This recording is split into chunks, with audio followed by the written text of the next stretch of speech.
Dubai air show में भारतीय लड़ाका तैयारा तेजस गिरकर तबाह, पायलट हलाक। भारतीय एयरफोर्स ने तस्दीक कर दी। हादसे की तहकीकात के लिए कमेटी कायम करने का ऐलान।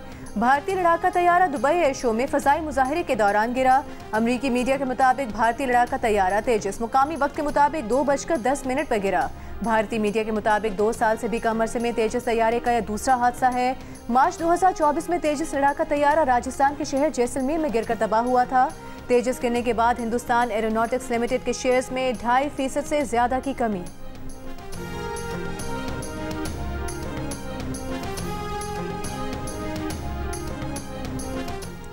Air marshal retired Asim Suleman का कहना है कि दुबई एयर शो में गिरने वाले भारतीय तेजस तैयारे में फन्नी खराबी की इतलात थी।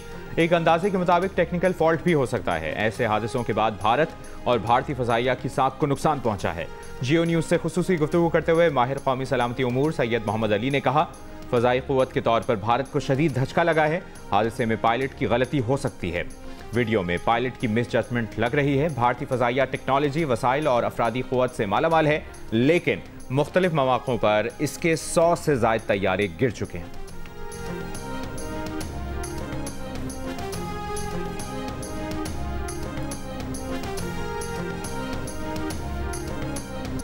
फैसलाबाद में गैस लीकेज के बायस केमिकल फैक्ट्री में धमाका, 17 अफराद जाँ बहक, 3 जख्मी। मलबे तले दबे अफराद की तलाश जारी। हलाकतों में इजाफे का खदशा। कमिश्नर फैसलाबाद का कहना है धमाका गैस लीकेज से हुआ, जिससे फैक्ट्री और उससे मुल्हिका रिहायशी मकानात गिर गए। वाक़े की तहकीकात के लिए 5 रुकनी कमेटी कायम कर दी गई है। पुलिस ने तबाह होने वाली फैक्ट्री के मैनेजर को हिरासत में ले लिया है।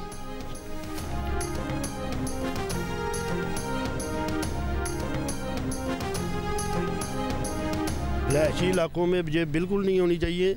आज से काफ़ी अर्सा पहले हमने कई बार दरख्वास्त भी दी है और कई बार ये इशू उठाया गया, लेकिन ये फैक्ट्री वाले बाअसर होने के बावजूद कामयाब हो जाते हैं। ये बिल्डिंगें भी बन जाएंगी, ये मकान भी बन जाएंगे। मेरा दोस्त है इधर, उसके घर वाले 7 फौत हो चुके हैं। वो नुकसान कौन पूरा करेगा? यहाँ पे 10 साल से हम मिन्नतें कर रहे हैं कि इस फैक्ट्री को हटाया जाए, इस फैक्ट्री को हटाया जाए। किसी ने हमारी नहीं सुनी। फैसलाबाद के रिहायशी इलाके में फैक्ट्री कैसे कायम हुई? इलाका मकीनों का कहना है कि बार बार शिकायत के बावजूद रिहायशी इलाके में कायम फैक्ट्री के खिलाफ कोई कार्रवाई नहीं की गई। अगर शहरियों की दरख्वास्त सुनी जाती तो इतना जानी नुकसान नहीं होता।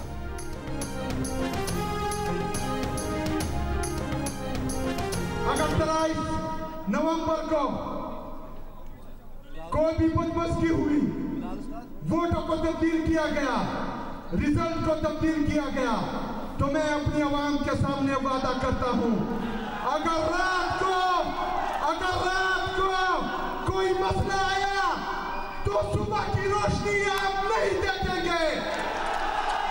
अगर सुबह को मसला आया तो मैं वादा करता हूं कि रात का अंधेरा आप लोग नहीं देखेंगे इंशाअल्लाह ताला।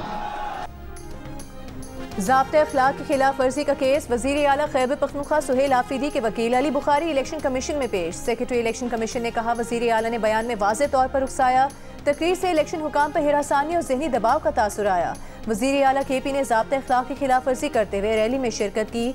वकील PTI ने कहा, नोटिस पढ़े हैं, नोटिस में तहसील हवेलियाँ लिखा है, इलेक्शन हरीपुर में है। Chief election commissioner Sikandar Sultan Raja ने कहा, नोटिस में वज़ीर आला KP और उम्मीदवार का वाज़ेह जिक्र हुआ है। कमीशन आज अबूरी ऑर्डर जारी करेगा, पढ़ लीजिएगा। हमने वज़ीर मुमलिकत बराए दाखिला को इससे भी सख्त नोटिस दिया है। DG खान ने भी वुज़रा को नोटिस दिया है। केस की समाअत 25 नवंबर को होगी।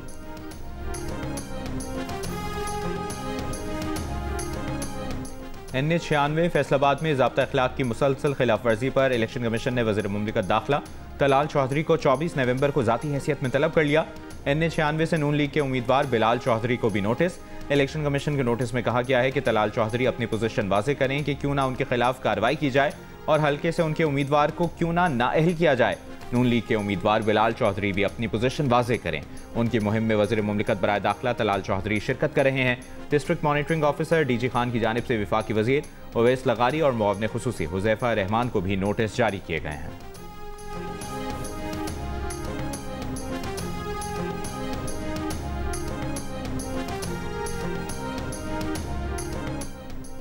वजारत दाखिला ने 23 नवंबर को ज़िमनी इलेक्शन के दिन सिविल आर्म फोर्सेज और पाक फौज की तैनाती का ऑर्डर जारी कर दिया। ज़िमनी इलेक्शन के दिन से सिविल आर्म फोर्सेज दूसरे दर्जे पर बतौर क्विक रिएक्शन फोर्स तैनात रहेंगी। ज़िमनी इलेक्शन के दिन पाकिस्तानी फौज बतौर क्विक रिएक्शन फोर्स तीसरे दर्जे पर तैनात रहेंगी। 2 दिन पहले सेक्रेटरी इलेक्शन कमीशन ने सेक्रेटरी दाखिला को खत लिखकर कहा था, खैबर पख्तूनख्वा के चीफ एग्जीक्यूटिव के फेल की वजह से इलेक्शन कमीशन अफसरान की जिंदगी को खतरा लाहक हो गया है। पुरअमन इलेक्शन के इनेकाद के लिए 23 नवंबर को हल्के में सिविल आर्म फोर्सेज और पाक फौज तैनात की जाए।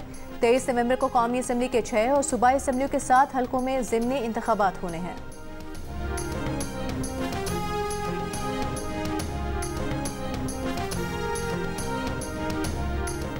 वज़ीर-ए-आज़म की ज़ेर सदारत मुल्की सनती तरक्की पर कायम निजी शोबे की कमेटी का पहला जायजा इजलास। सनती तरक्की के हवाले से सिफारिशात पेश। वज़ीर-ए-आज़म ने खैर मकदम किया, कहा कारोबारी बिरादरी ने मुश्किल वक्त में हुकूमती पॉलिसियों का साथ दिया। तजावीज़ का बगौर मुशाहिदा करके अमल दरामद का लाहे-अमल तैयार किया जाएगा। मुल्की मुआशी तरक्की और रोज़गार की फराहमी और आमदन में इजाफा सनती तरक्की के बगैर मुमकिन नहीं। कारोबार में आसानी और सरमायाकारी में इजाफे के लिए इक़दामात हुकूमत की अव्वलीन तरजीह।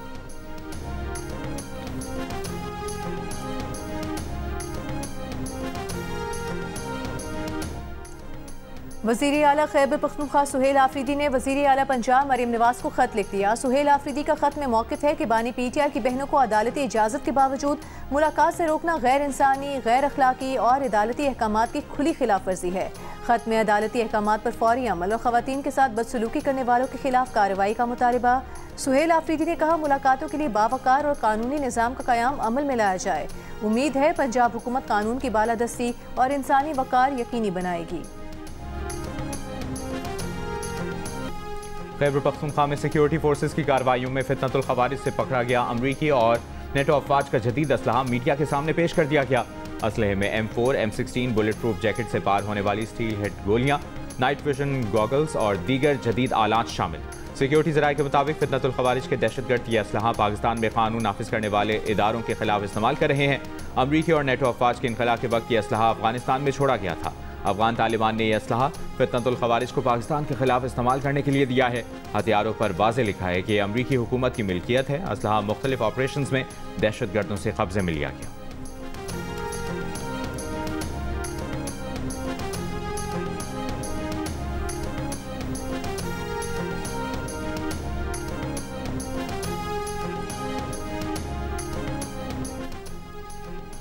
बन्नू में अमन कमेटी के दफ्तर पर फितना खवारिश के दहशतगर्दों के हमले में 7 अफराद जाँ बहक हो गए। पुलिस के मुताबिक दहशतगर्दों ने अमन कमेटी के दफ्तर पर रात के वक्त हमला किया।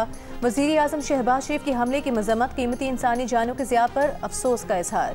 कहा, ऐसी बुज़दिलाना कार्रवाइयाँ फितना खवारिश के पाकिस्तान में बेअमनी के नापाक अज़ाइम बेनकाब करती हैं। ये कार्रवाइयाँ पाकिस्तानियों के हौसले पस्त नहीं कर सकती। वज़ीर दाखिला मोहसिन नकवी का भी हमले में जानी नुकसान पर गहरे दुख का इजहार, लवाहिकीन से ताज़ियत का इजहार।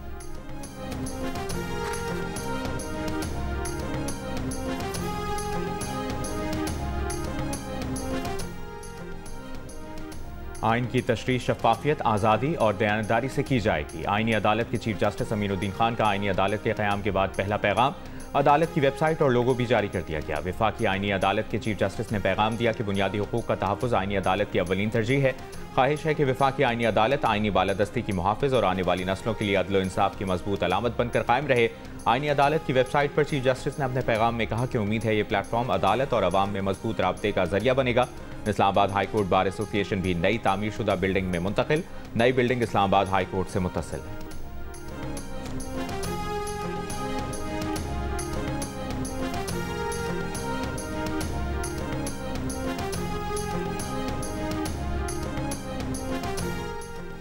विफाकी आइनी अदालत ने रेलवे अराजी पर तजावजात और कब्जे की रिपोर्ट तलब कर ली। वकील रेलवे ने कहा कि रावलपिंडी में रेलवे की 1359 कनाल अराजी पंजाब हुकूमत ने कच्ची आबादी को दे दी। रावलपिंडी का रेलवे स्टेशन भी इसी अराजी में शामिल है। पंजाब हुकूमत ने गलती तस्लीम कर ली है और 1288 कनाल अराजी वापस हो चुकी है। जस्टिस हसन रिजवी ने सवाल किया कि क्या रेलवे को तजावजात और कब्जे के लिए ज़मीन दी थी? तजावजात बन रही थी, कब्जा हो रहा था, रेलवे आंखें बंद करके बैठा था। तजावजात और कब्जे के खिलाफ रेलवे एक्शन क्यों नहीं लेती? तजावजात के खात्मे से किसने रोका है? जब रेलवे के अफसरान एयर कंडीशन कमरों में बैठे रहेंगे तो ज़मीनों पर कब्जा ही होगा।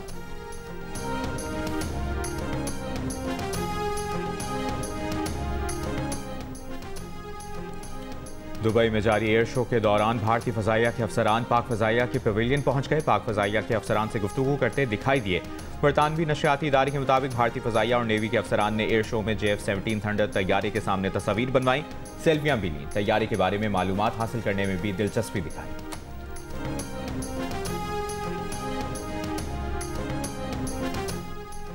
हुकूमत ने 11वें कौमी मालियाती कमीशन का इजलास 4 दिसंबर को तलब कर लिया। NFC इजलास का 2 निकाती एजेंडा भी जारी। वजारत खजाना के मुताबिक इजलास में नए NFC अवार्ड के बारे में मजमूई हिकमत अमली पर गौर होगा। मुख्तलिफ शोबों से मुतालिक झेली ग्रुप्स बनाने की तजवीज़ पर बहस की जाएगी। बलूचिस्तान, पंजाब और KP और सिंध के नुमाइंदे प्रेजेंटेशन देंगे। आइंदा इजलासों का शेड्यूल और टाइमलाइंस तय की जाएंगी।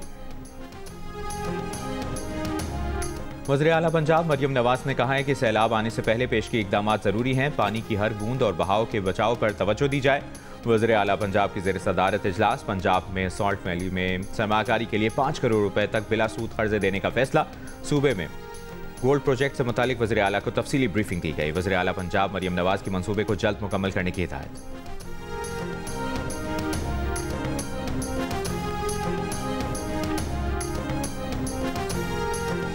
वज़ीर आज़म की ज़ेर सदारत मुल्की सनती तरक्की पर कायम निजी शोबे की कमेटी का पहला जायजा इजलास।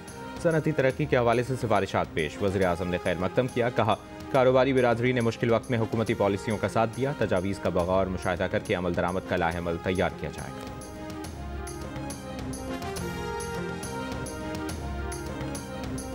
और राइजिंग स्टार्स एशिया कप के सेमीफाइनल में बांग्लादेश ने भारत को सुपर ओवर में शिकस्त दे दी।